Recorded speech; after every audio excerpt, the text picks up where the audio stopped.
Bonjour à tous et bienvenue pour ce carnet de notes du mois de juin 2019. Un carnet désormais divisé en deux, comme je vous l'ai expliqué le mois dernier. Et nous allons donc parler ce mois-ci des résultats des Belges sur les circuits ATP, WTA et ITF. Et je parle tout de suite des garçons en premier, donc du top 3 ATP.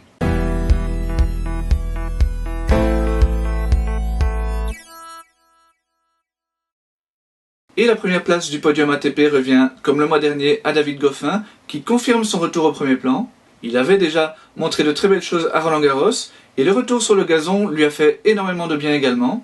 Alors il a d'abord connu un léger contretemps à Sortogenbosch, où il a perdu en quart de finale face à Adrian Manarino, dans un match qu'il aurait dû conclure en 2-7. Mais on peut mettre ce petit couac sur le compte du manque de repères sur la surface, puisque, je vous le rappelle, avant ce tournoi, il n'avait remporté que 2 matchs en presque 3 ans sur gazon.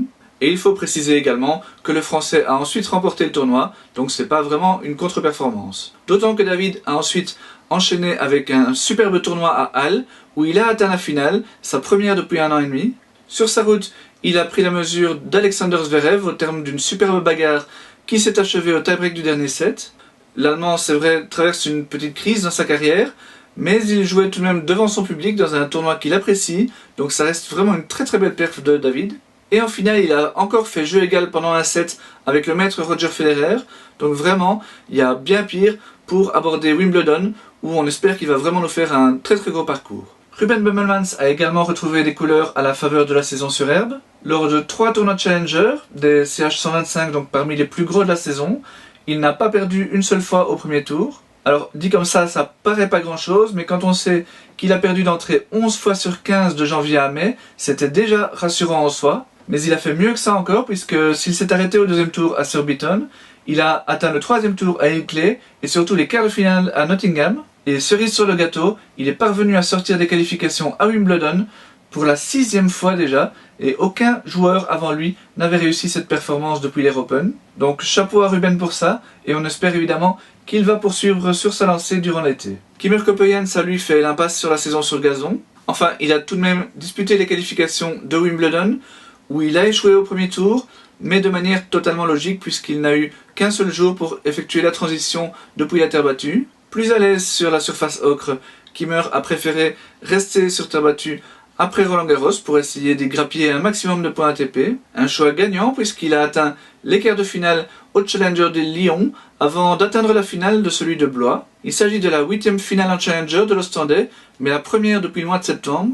Et encore, il s'est incliné seulement au tie-break du dernier set, donc il est passé vraiment tout près d'une victoire. Ça fait vraiment plaisir de voir Kimur à nouveau évoluer à son meilleur niveau. Au classement ATP, David remonte enfin grâce aux résultats de ces 2 derniers mois, mais le plus intéressant c'est son classement en race, où jusqu'ici il végétait au-delà de la 70e place mondiale, et où il est désormais 22e, soit quasiment la même place que son classement ATP. Alors, le peu de différence entre les deux classements signifie qu'il a en fait très peu de points à défendre d'ici la fin de l'année, et que s'il maintient donc son niveau actuel, il ne peut que remonter. Plus loin, vous pouvez voir la belle remontée de Kimur Coppejans, qui s'installe à la 2e place de ce classement, après un bond de plus de 30 places. Par contre, Arthur De Greve, qui est un petit peu dans un creux pour l'instant, effectue le chemin inverse. Plus loin, Christopher Heyman et Jeroen Van Est grimpent bien également.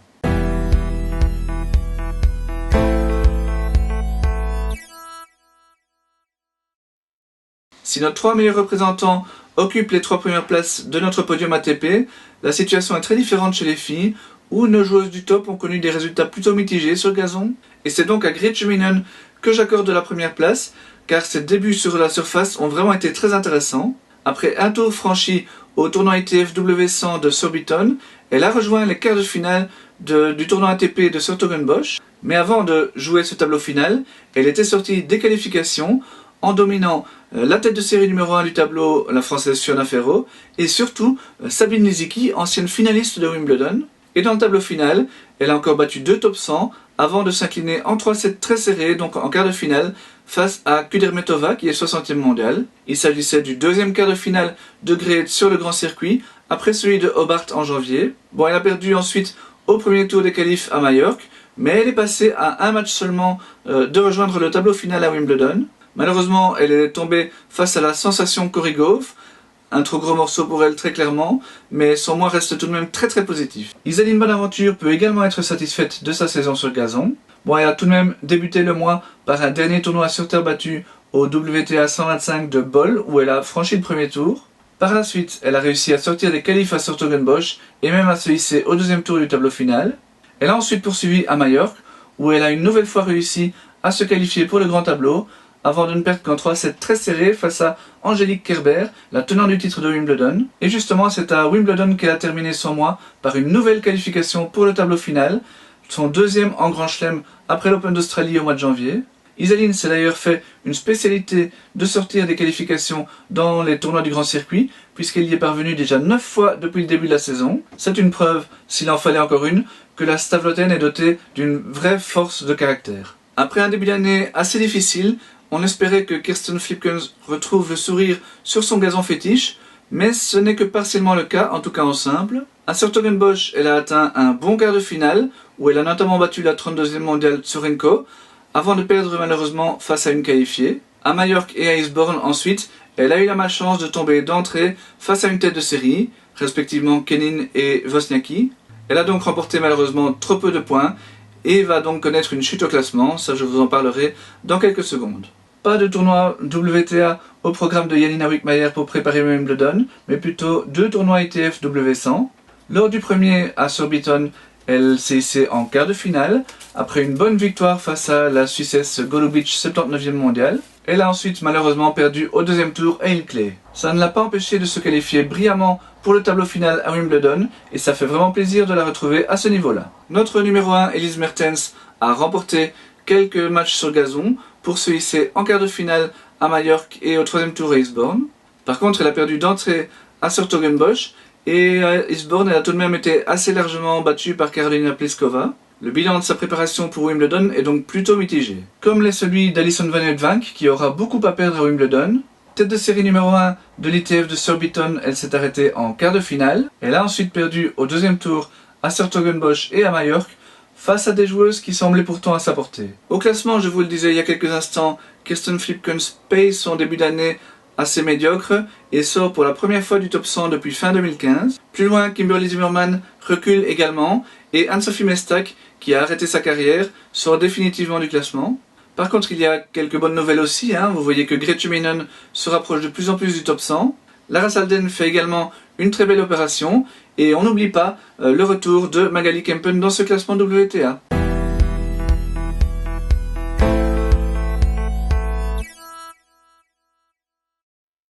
Après 3 finales perdues depuis le début de la saison, Jeroen Van Est remporte enfin son premier titre et il choisit le bon moment puisque c'était lors du M25+H d'Arlon, donc un des plus relevés de la saison.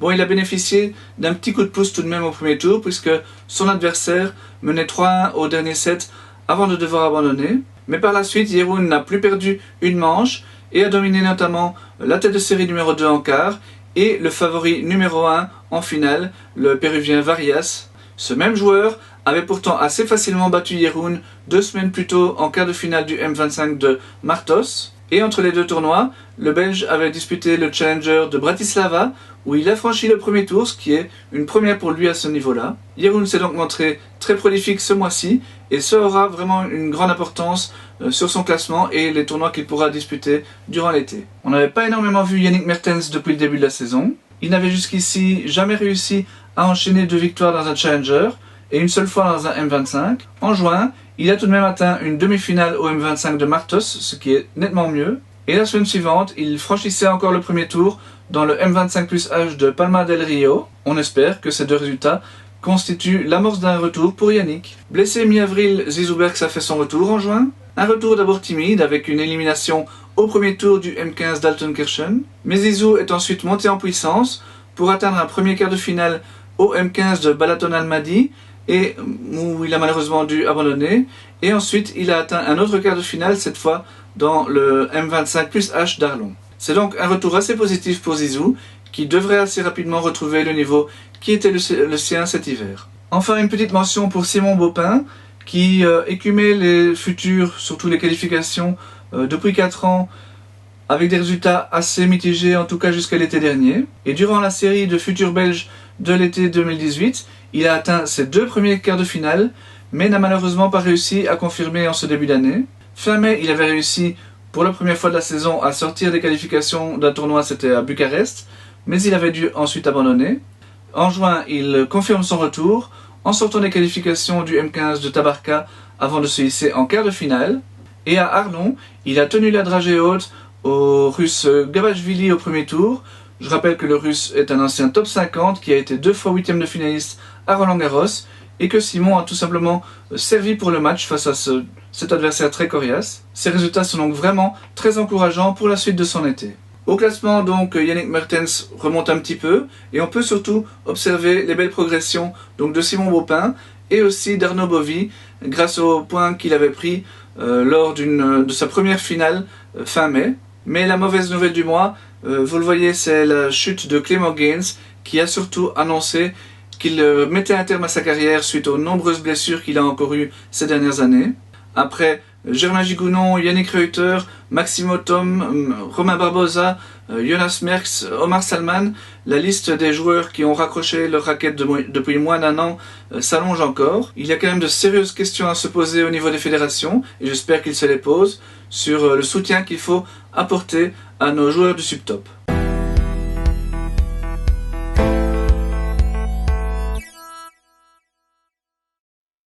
Pour la première fois de la saison, ce n'est pas Magali Kempen qui occupe la première place du podium ITF. Magali s'était blessée fin mai et elle a profité de ce petit arrêt pour se renforcer physiquement. Mais pas de souci, ce n'est pas grave du tout et elle sera d'ailleurs de retour dès la semaine prochaine. Et c'est donc Lara Salden qui a réalisé les meilleures performances du mois et que je classe à la première place du podium. Elle a débuté le mois à Rome pour un W60 plus H où elle est sortie des qualifications et a franchi un tour dans le tableau final. Alors bien sûr, ce résultat compte plutôt pour le podium WTA, mais redescendue à un niveau plus bas, Lara Salden a encore atteint un quart de finale au W25 plus H de Montpellier, et sur sa route, elle a dominé la tête de série numéro 2 et 230e mondiale Amandine Hess, et il s'agissait là de la 4e meilleure performance de la toute jeune carrière de Lara. Derrière, comme c'est beaucoup le cas depuis le début de la saison, les résultats sont assez maigres. La seule autre joueuse qui a remporté 2 matchs dans des tournois W15, c'est Justine Pisson.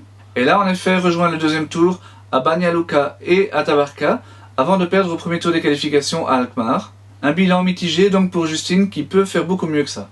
Enfin, Eline O'Donnert est la 3e joueuse de notre podium, mais un petit peu par défaut il faut bien l'avouer. Elle n'a disputé qu'un seul tournoi à Alkmaar, et elle a réussi à se hisser dans le tableau final avant de perdre contre une invitée. Bon, c'est loin d'être un exploit, on va pas se le cacher, mais c'est tout de même la 5e fois consécutivement que Eline sort du tableau qualificatif d'un tournoi W15, donc c'est quand même pas mal du tout pour elle. Ce qui est par contre assez triste, c'est de se dire qu'avec ce résultat, elle est une de nos meilleures joueuses actuellement sur le circuit ITF. Aksana Marijn a disputé 4 tournois ce mois-ci, 3 dans le tableau final à Tabarka et un à Alkmaar où là elle devait jouer les qualifications, et à chaque fois elle a perdu d'entrée en ne prenant qu'un seul set en plus en 4 matchs. Le retour sur le circuit est donc très lent pour Aksana, mais bon, elle savait qu'après une si longue absence, les choses n'allaient pas se mettre en place directement. On lui souhaite en tout cas beaucoup de courage pour continuer et essayer de retrouver rapidement son meilleur niveau. Au classement, pas de grands changements, Eline est la seule à progresser un petit peu. Par contre, il y a quelques chutes assez importantes, il faut bien le dire. Bon, il y a Grete Minen, mais ça c'est plutôt logique puisque elle ne dispute plus de tournois W15 ou même W25. Tamarine Endler également a arrêté sa carrière, donc sa chute est totalement logique également. Et enfin, vous le voyez, Margot Bovy perd également énormément de place, elle qui n'a plus disputé le moindre match officiel depuis le mois d'octobre. Par contre, elle a donné quelques nouvelles. Alors son épaule la fait toujours souffrir, donc pour l'instant, elle s'entraîne essentiellement physiquement. Elle passe donc son temps entre ses études, l'encadrement de sa petite sœur Juliette chez les juniors, et donc ses entraînements, mais elle ne peut pas encore vraiment donner de date officielle pour un retour à la compétition. Voilà, c'est ainsi que se termine cette première partie du carnet de notes du mois de juin. D'ici quelques jours, j'en publierai la suite, avec les résultats de nos joueurs en double, chez les jeunes, sur le circuit wheelchair et sur le Belgian Circuit. A bientôt donc!